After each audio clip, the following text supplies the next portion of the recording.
مجسم ہوا اور کہتا ہے یوحنا ہمارے درمیان رہا جسم میں، انسانی صورت میں. اس کلام کو ہم نے دیکھا ہے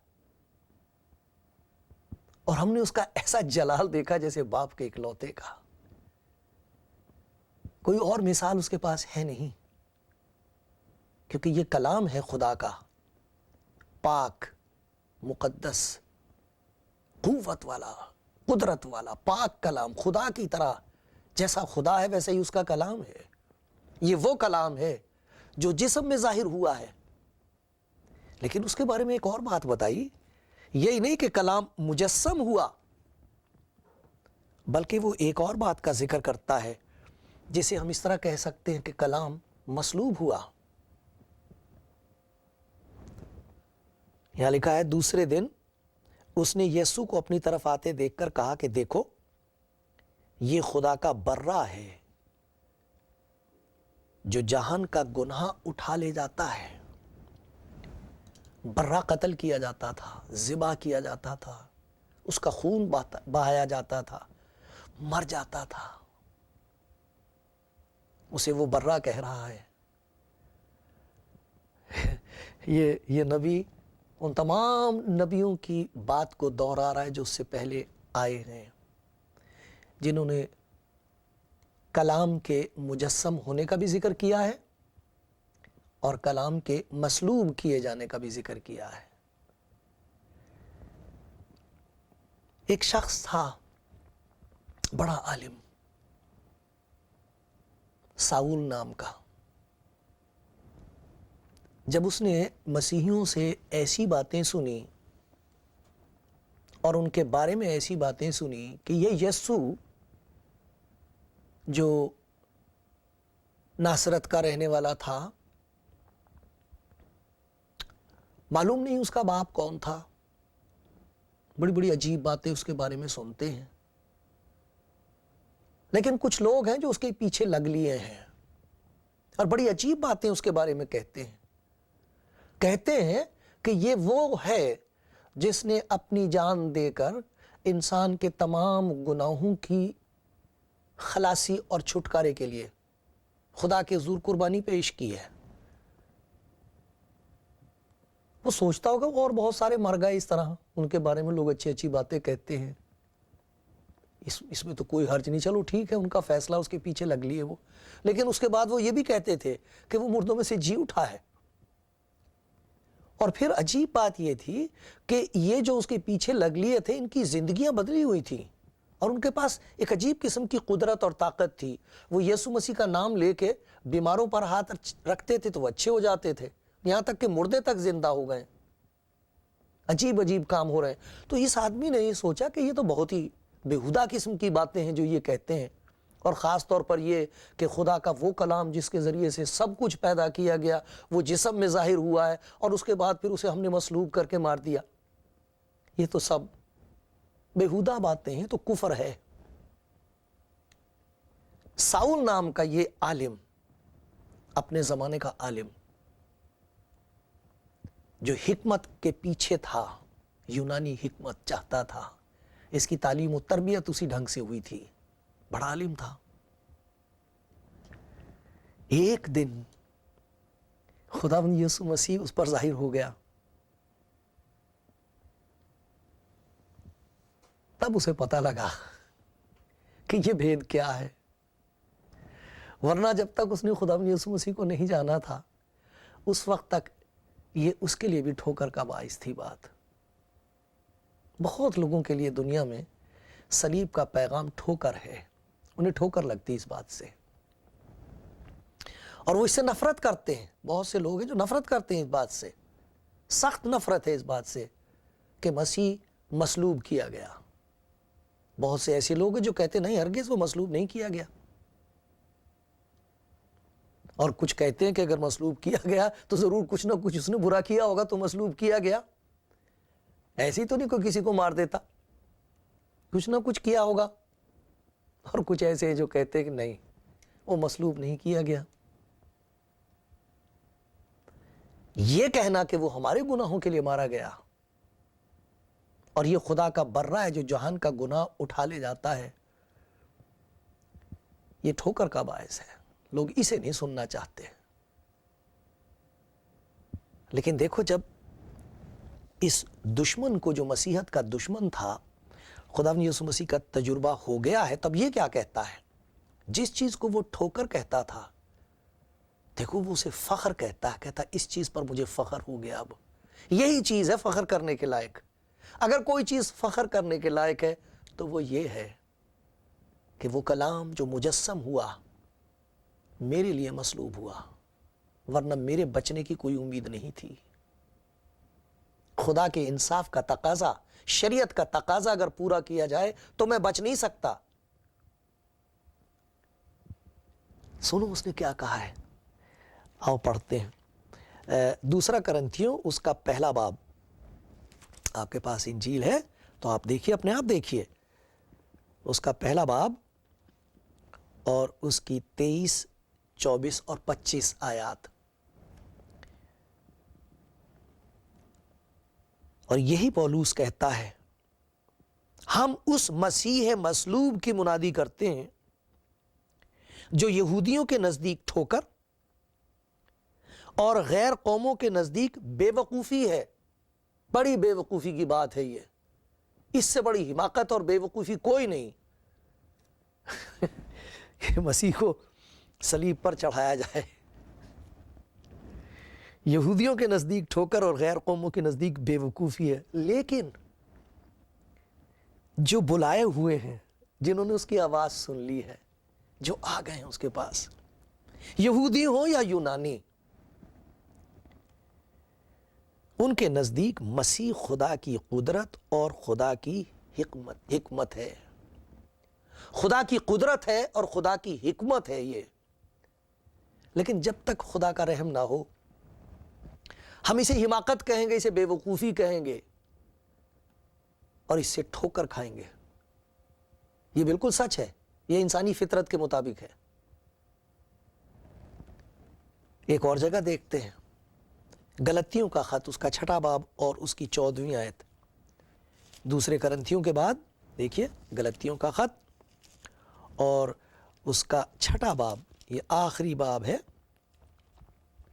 اور اس کی 14ویں آیت۔ یہی آدمی، یہی شخص جو مسیحت کی جڑیں برباد کرنے پر آمادہ تھا کہ ختم کر دینا چاہیے، سب بالکل رہنا نہیں چاہیے یہ نام، سخت مخالف مسیح کا اور مسیحی لوگوں کا، یہ کہتا ہے خدا نہ کرے خدا نہ کرے کہ میں کسی چیز پر فخر کروں۔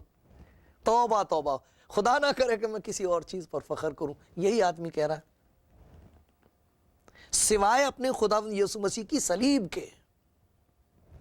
کیوں؟ جس سے دنیا میرے اعتبار سے مصلوب ہوئی اور میں دنیا کے اعتبار سے، ارے میں تو مر گیا ہوں، اس صلیب کی وجہ سے میں مر گیا، میں وہ انسان رہا ہی نہیں جو پہلے تھا۔ اسی صلیب کی وجہ سے، جیسے لوگ کہتے ہیں یہ ٹھوکر کا باعث ہے، جسے لوگ کہتے ہیں کہ یہ بے وقوفی ہے، یہ مسیحت کا دشمن کہتا مجھ سے پوچھو، خدا نہ کرے، توبہ توبہ، خدا نہ کرے کہ میں کسی اور چیز پر فخر کروں سوائے ایک بات کے کہ کلام مجسم ہوا، کلام مصلوب ہوا، خدا کا برہ جو جہان کا گناہ اٹھا لے جاتا ہے، اس پر ایمان لا کر مجھے پتہ لگا کہ گناہوں کا بوجھ جب اٹھا لیا جاتا ہے تب چین آتا ہے، وہ کیسا ہوتا ہے، اطمینان حاصل ہوتا ہے، وہ کیسا ہوتا ہے۔ یہ وہ چین ہے جو خریدا نہیں جا سکتا، کسی بھی راست بازی سے نہیں خریدا جا سکتا، کوئی قیمت ہے ہی نہیں اس چین کی۔ اور یہ وہ آرام ہے جو اس برے کے قدموں میں آنے سے ملتا ہے۔ میرے پاس آؤ، میں تمہیں آرام دوں گا۔ اپنے گناہوں کے بوجھ سے تم دبے رہو گے، مرتے چلے جاؤ گے، ہلاک ہوتے چلے جاؤ گے، یہ کھا جائے گا گناہ تمہیں۔ یہ مسیح کی صلیب، اس میں 3 باتیں ہم دیکھ سکتے ہیں۔ یہ جو کچھ ہم کو اس خدا کے خادم کی گواہی سے سننے کو ملا، اس میں پہلی بات اس نے بتائی، یہ خدا کی قدرت ہے۔ انسان کے پاس یہ قدرت نہیں ہے کہ وہ اپنے آپ کو گناہ کے پنجے سے چھڑا لے. ہماری راست بازی میں یہ قدرت نہیں ہے, ہماری نیکی میں اتنی طاقت نہیں ہے, کیونکہ ہماری نیکی کے ساتھ ہماری بدی بھی ملی ہوئی ہے. کون کہہ سکتا ہے, خدا کے کلام میں لکھا, کون کہہ سکتا ہے کہ میں نے اپنے آپ کو پاک کر لیا ہے؟ داؤد یہ کہتا ہے زبور میں, اگر تو بد کرداری کو حساب میں لائے تو آئے خداوند کون بچ سکتا ہے, کون قائم رہ سکتا ہے؟ لیکن آگے چل کے کہتا ہے شکر ہو, تیری تعریف ہو, تیری تمجید ہو, تیری بڑائی ہو, تیری حمد ہو, کیونکہ مغفرت تیرے ہاتھ میں ہے, میرے ہاتھ میں نہیں ہے. میرے ہاتھ تو خون آلودہ ہے, میں تو ناپاک ہوں, میرے ہاتھ میں تو گندگی ہی گندگی ہے, میرے ہاتھ میں تو لاچاری ہی لاچاری ہے. تیرا شکر ہے تیرے ہاتھ میں مغفرت ہے. اور اگر خدا رحم کر دے اور سمجھ میں آ جائے تو مسیح کا صلیب پر اپنی جان دینا خدا کی قدرت کا اظہار ہے, اس قدرت کا جس کی وجہ سے انسان بچ جاتا ہے, چھوٹ جاتا ہے. عجیب قسم کا اطمینان اور خوشی اور چین اس کو اسی زندگی میں یہیں مل جاتی ہے. اور پھر اس نے بتایا ہے کہ یہ خدا کی حکمت ہے. انسان کی حکمت کیا ہے؟ کبھی کسی نے اپنی حکمت سے خدا کو جانا ہے؟ کون جان سکتا ہے خدا کے بھید؟ کون انہیں بیان کر سکتا؟ میری کیا حیثیت ہے؟ اسی لیے تو میں کہہ رہا ہوں دعا کرو, میرے لیے بھی دعا کرو, خدا مجھ پر بھی رحم کرے. کس کے پاس ہے ایسی سمجھ؟ لیکن یہ خدا کی حکمت ہے, یہ خدا کی اپنی سمجھ اور دانائی ہے. اس حکمت کے وسیلے سے اس نے گناہ گار کو بچایا ہے کہ مسیح کلام جسم میں ظاہر ہوا تاکہ مصلوب کیا جائے, قربان کیا جائے. اس لیے پولس رسول کہتا ہے کہ یہ خدا کی قدرت ہے, یہ خدا کی حکمت ہے. لیکن یہی پولس رسول رومیوں کے خط میں اس کے بارے میں ایک اور بات بتاتا ہے. 5واں باب اور اس کی 8ویں آیت, رومیوں کا 5واں باب اور 8ویں آیت, وہاں یہ لکھا ہے, لیکن خدا اپنی محبت کی خوبی ہم پر یوں ظاہر کرتا ہے کہ جب ہم گناہگار ہی تھے تو مسیح ہماری خاطر ہوا. مسیح کی صلیب, مسیح کا صلیب پر گناہگار انسان کے لیے اپنی جان دے کر قربان ہونا خدا کی قدرت ہے, خدا کی حکمت ہے, اور خدا کی وہ محبت ہے جو بیان سے باہر ہے.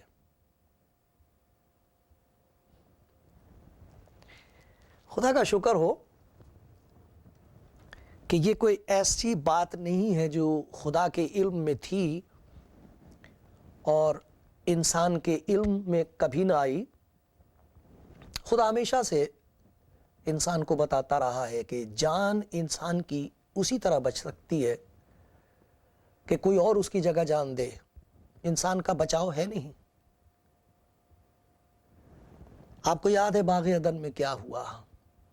ہم اس کا ذکر پڑھتے ہیں. پیدائش کی کتاب میں دیکھیے, لکھا ہے کہ جب آدم نے گناہ کیا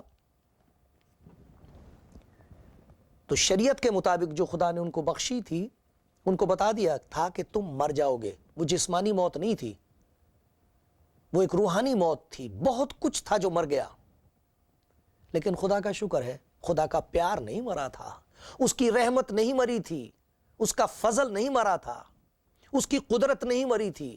اس کی بچانے کی قدرت ویسی کی ویسی ہی ہے. میرا گناہ مجھے برباد کرتا ہے,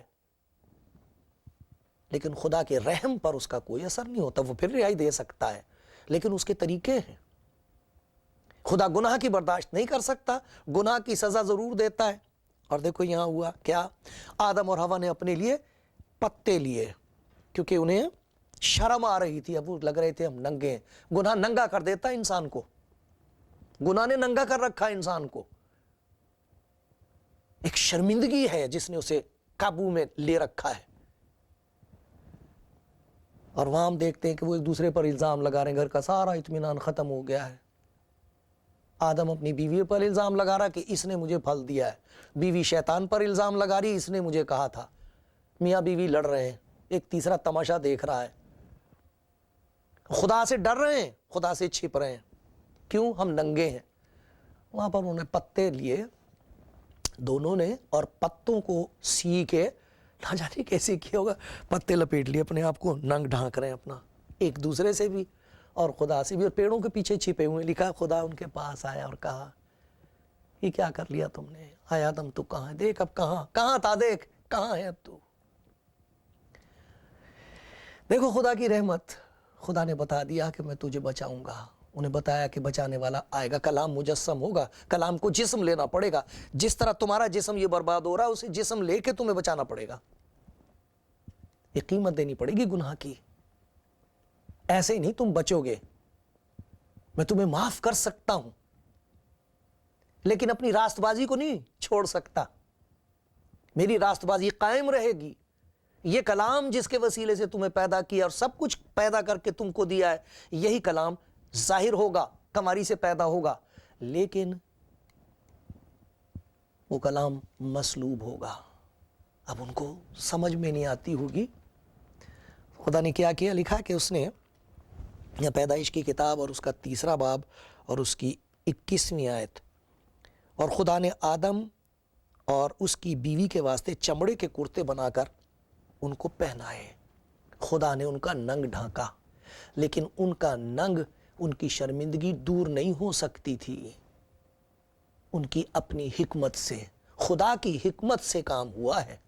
ان کا ننگ ڈھانکا، جسے خدا کہہ سکتا تھا میں نے ڈھانک دیا تمہیں، لیکن انہوں نے اپنی آنکھوں سے ایک بے گناہ برے کو ذبح ہوتے ہوئے دیکھا ہے، اس کا خون بہتے ہوئے دیکھا ہے، اور وہ سوچتے ہوں گے اور کہتے ہوں گے یہ کیا حکمت ہے، گناہ تو ہمارا ہے، قصور تو ہمارا ہے، اس بے گناہ جانور کا کیا قصور ہے؟ پہلی دفعہ انہوں نے خون دیکھا ہے، پہلی دفعہ موت دیکھی ہے، لیکن خدا نے ان پر ظاہر کر دیا کہ یاد رکھنا گناہ کی سزا موت ہے، اور اگر تمہیں بچانا میں چاہوں تو کسی اور کو مرنا ہوگا۔ ایک اور جگہ دیکھیے، پیدائش کی کتاب میں خدا کے بندے ابراہیم کا ذکر ہے،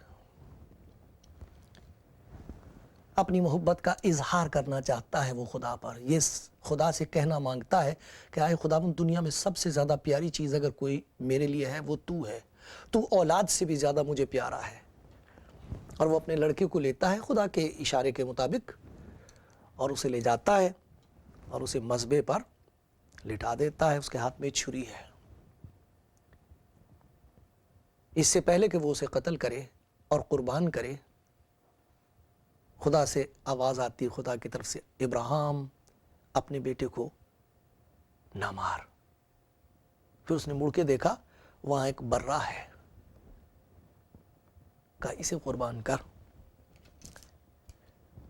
میں اور آپ اس بھید کو کیا سمجھیں گے، لیکن ابراہیم کا لڑکا جو اپنے باپ کو دیکھ کر حیران ہو رہا تھا کہ ایسا کیوں کر رہا ہے یہ باپ ہے۔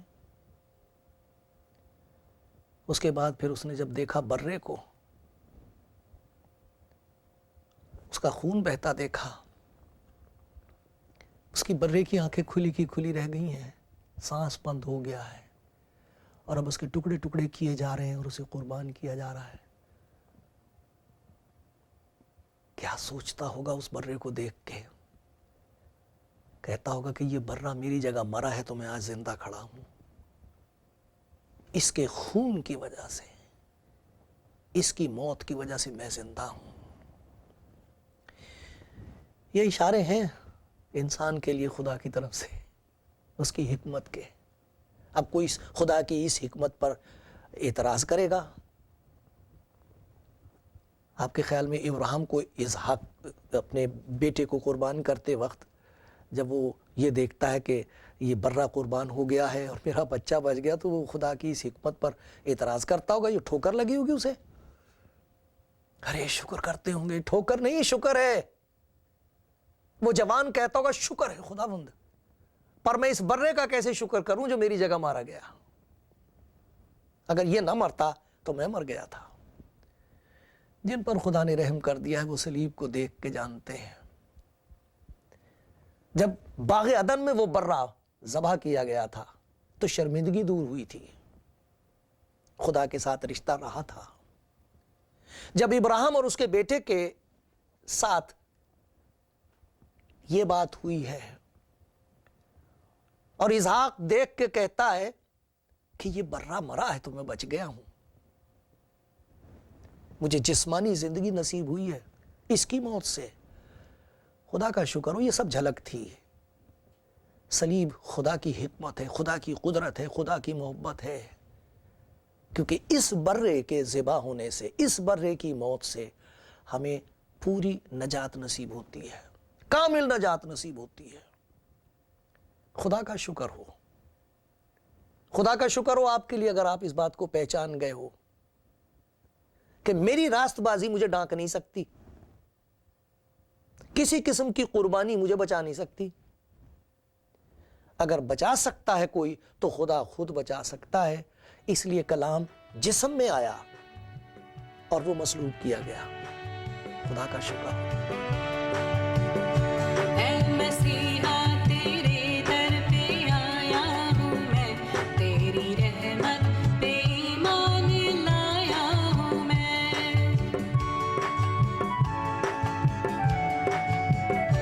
اے مسیحا تیرے در پہ آیا ہوں میں، تیری رحمت پہ ایمان لایا ہوں میں۔ سن کے پیغام انجیل کا اے مسیح، تیری دعوت پہ ایمان لایا ہوں میں۔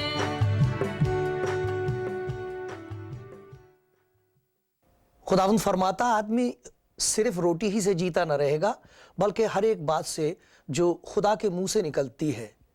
خدا کا کلام جسم میں ظاہر ہوا، اس کا نام یسوع رکھا گیا، اس کا نام امانویل رکھا گیا، جس کا مطلب ہے خدا ہمارے ساتھ۔ اس خداوند یسوع نے فرمایا ہے زندگی کی روٹی میں ہوں، جو اس روٹی میں سے کھاتا ہے ہمیشہ تک جیتا رہے گا، جو اس پر ایمان لاتا ہے ہمیشہ کی زندگی اس کی ہے۔